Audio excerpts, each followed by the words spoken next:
नमस्कार, आपका स्वागत है एकलव्य ई पाठशाला में।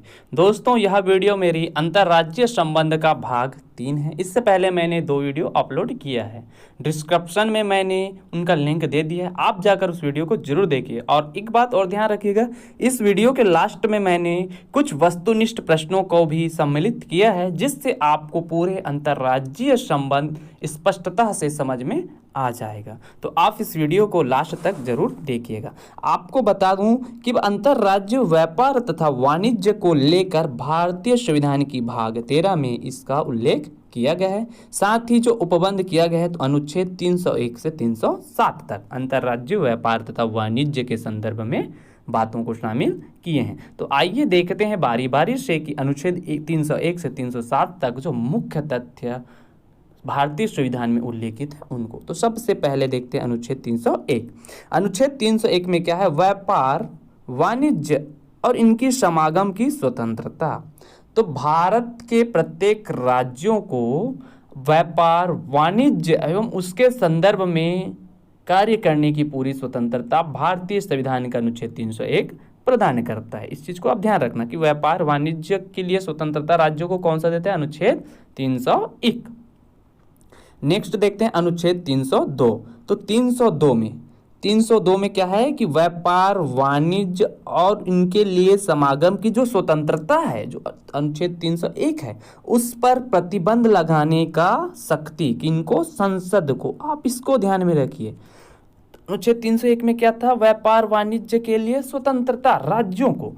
अब राज्य स्वतंत्र है तो उस पर प्रतिबंध, कहीं राज्य निरंकुश ना हो जाए, कहीं राज्य अपनी शक्तियों का दुरुपयोग करने न लग जाए, तो उस पर प्रतिबंध लगाने की शक्ति किनको दी गई है? संसद को। किसमें? अनुच्छेद 302 में। नेक्स्ट क्या बात करता है? अनुच्छेद 303 ये बात करता है व्यापार और वाणिज्य में संघ और राज्यों को, संघ मतलब केंद्र सरकार और राज्य, इनके बीच जो विधायी शक्ति है उस पर निर्बंधन मतलब रोक लगाने की शक्ति, रोक लगाने की बातों का भी उल्लेख किया गया अनुच्छेद 303 में। तो आपने इन 3 चीज को याद कर लिया। 301 में क्या है? व्यापार और वाणिज्य के लिए राज्य पूरी तरह स्वतंत्र है। दूसरी ओर अब राज्य पूरी तरह स्वतंत्र है तो उस पर भी प्रतिबंध की आवश्यकता है। तो अनुच्छेद 302 क्या कहता है? प्रतिबंध लगाने की बात करता है राज्यों के ऊपर। अब ये प्रतिबंध हुई तो अनुच्छेद 303 क्या कहता है? संघ और राज्यों के बीच विधायी शक्ति के संबंध में रोक लगाने की, किनमें? व्यापार और वाणिज्य को लेकर। वहीं पर अनुच्छेद 304 क्या कहते हैं? राज्यों के बीच व्यापार तथा वाणिज्य पर निर्बंधन। कोई भी राज्य जो है व्यापार है और वाणिज्य उसके संदर्भ पर भी प्रतिबंध लगाने की शक्ति का उल्लेख है। क्यों? क्योंकि अनुच्छेद 304 में एक राज्य की सरकार दूसरे राज्य से आयात किए गए माल, मतलब कोई राज्य कुछ दूसरे राज्य से माल मंगाता है, अपने यहाँ वस्तुओं का आयात करता है, तो उन पर वही कर लगा सकती है जो उस राज्य में उत्पादित उसी प्रकार माल पर लगाया गया हो। इसमें मनमाने कर नहीं लगा सकती। इस प्रकार की बातों का भी उल्लेख अनुच्छेद 304 में किया गया है। अनुच्छेद 307 ये प्रमुख है। इसमें है पदाधिकारी की नियुक्ति। पदाधिकारी की नियुक्ति क्यों? कि इन अनुच्छेदों को, अनुच्छेद 301 से लेकर अनुच्छेद 306 के बीच में, 6 को तो निरस्त कर दिया गया है और 5 में था कि जो विधि थी वो राज्य के एकाधिकार में उपबंध पर प्रतिबंध लगाने की शक्ति थी, और अनुच्छेद 306 निरस्त कर दिए गए। तो 307 में है पदाधिकारी की नियुक्ति। किसके संदर्भ में? अंतर्राज्य व्यापार एवं वाणिज्य के संदर्भ में। कहीं कहीं पर प्रश्न ये पूछे जाते हैं कि अंतर्राज्यीय व्यापार और वाणिज्य के संदर्भ में पदाधिकारी की नियुक्ति का उल्लेख है, तो आपको ध्यान में रखना है अनुच्छेद 307 में। आइए आगे देखते हैं अंतर्राज्यीय संबंध में विवादों के कुछ मुख्य बिंदु, जिसमें है सीमा संबंधी विवाद। राज्यों के बीच में सीमा, एक दूसरे राज्य के बीच की सीमाओं को लेकर भी विवाद बनी रहती, जैसे चंडीगढ़ तो ये विवाद का विषय है पंजाब और हरियाणा के बीच में। चंडीगढ़ शहर को लेकर प्रश्न पंजाब और हरियाणा के मध्य गंभीर विवाद बना हुआ है, और इस विवाद के लिए संत फतेह सिंह तथा उनके अनुयायियों ने बहुत ही प्रबल मांग की थी, और उनकी मांगों पर केंद्र सरकार ने 29 जनवरी 1970 को यह घोषणा भी की थी कि चंडीगढ़ पंजाब राज्य में मिलाया जाएगा और हरियाणा राज्य को मुआवजे के रूप में 114 हिंदी राष्ट्रों को दे दिया जाएगा। साथ ही आने वाले 5 सालों तक चंडीगढ़ केंद्र शासित क्षेत्र रहेगा और दोनों राज्यों की संयुक्त राजधानी रहेगी। ये बातें 29 जनवरी 1970 को केंद्र सरकार ने की थी। इसी प्रकार मैसूर जो है अभी वर्तमान में कर्नाटक जो राज्य है वो क्या था, पहले मैसूर था। तो मैसूर और महाराष्ट्र के बीच में विवाद बना होता है। कारण 5 अप्रैल 1966 को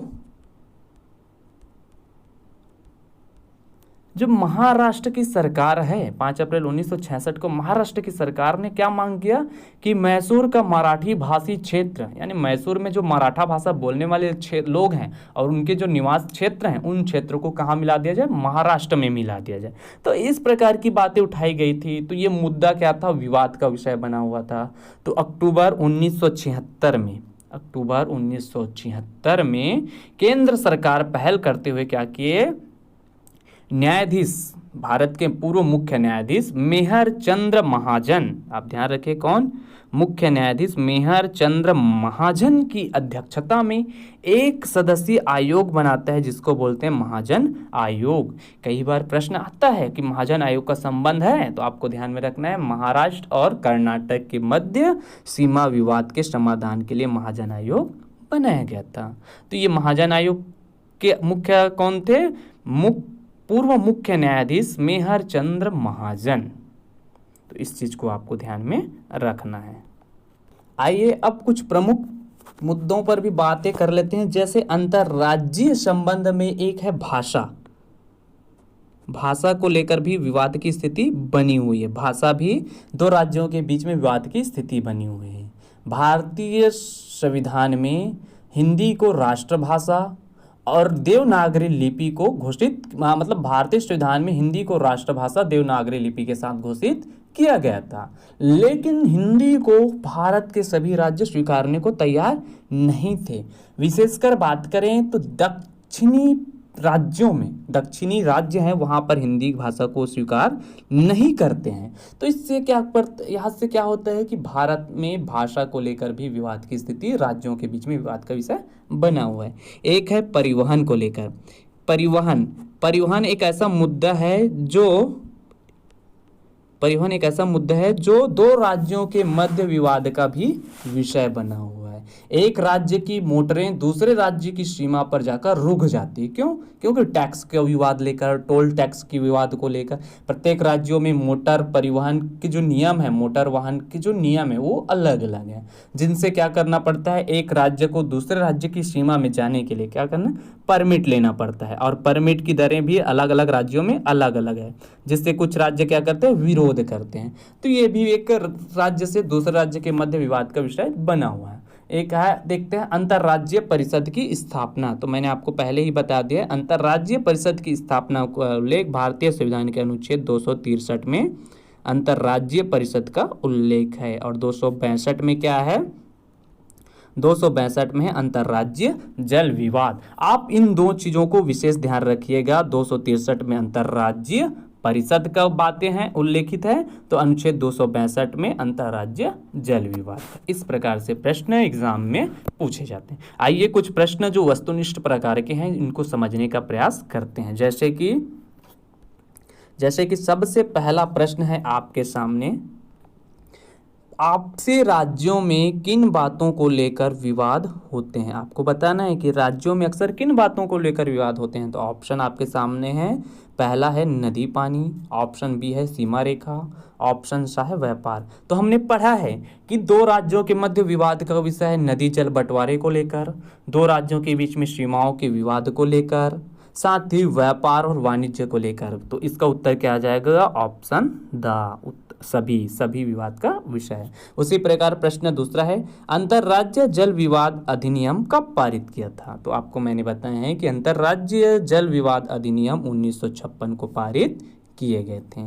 नेक्स्ट प्रश्न है, महाराष्ट्र, कर्नाटक, आंध्र प्रदेश में किस नदी के जल को लेकर विवाद है। आप बताइए किस नदी के जल को लेकर विवाद का विषय था। कमेंट्स करके जरूर मुझे बताने का आप लोग कष्ट करेंगे। तो आपको इसका सही उत्तर मैं बता दूं, ऑप्शन सा, कृष्णा नदी के जल को लेकर महाराष्ट्र, कर्नाटक और आंध्र प्रदेश के मध्य जल विवाद की स्थिति है। प्रश्न 4 है, नर्मदा जल विवाद न्यायाधिकरण का गठन कब किया गया था? बताइए, नर्मदा जल विवाद न्यायाधिकरण का गठन कब किया गया था? तो इसका सही उत्तर है 1969 को। अगला प्रश्न देखते हैं, प्रश्न क्रमांक 5। प्रश्न क्रमांक 5 में है, हरियाणा और पंजाब के मध्य किस नदी के जल को लेकर विवाद की स्थिति बनी हुई है? तो इसका सही उत्तर है रावी और व्यास। रावी और व्यास नदी को लेकर हरियाणा और पंजाब के मध्य विवाद बनी हुए हैं। प्रश्न क्रमांक 6 है, किस परियोजना द्वारा आंध्र प्रदेश, कर्नाटक आपसी सहयोग से नदी जल का उपयोग कर रहे हैं? तो बताइए, इसका सही उत्तर क्या होगा? तो इसका सही उत्तर होगा तुंगभद्रा परियोजना। तुंगभद्रा परियोजना के द्वारा आंध्र प्रदेश और कर्नाटक आपसी सहयोग से इस नदी के जल का उपयोग कर रहे हैं। नेक्स्ट प्रश्न है, कौन सा शहर पंजाब और हरियाणा के मध्य गंभीर विवाद का विषय है? बताइए, पंजाब और हरियाणा के मध्य कौन सा शहर गंभीर विवाद का विषय है? तो इसका सही उत्तर है ऑप्शन बा, चंडीगढ़। चंडीगढ़ जो कि केंद्र शासित प्रदेश है, वो पंजाब और हरियाणा के मध्य गंभीर विवाद का विषय है। थैंक यू दोस्तों, थैंक्स फॉर वॉचिंग।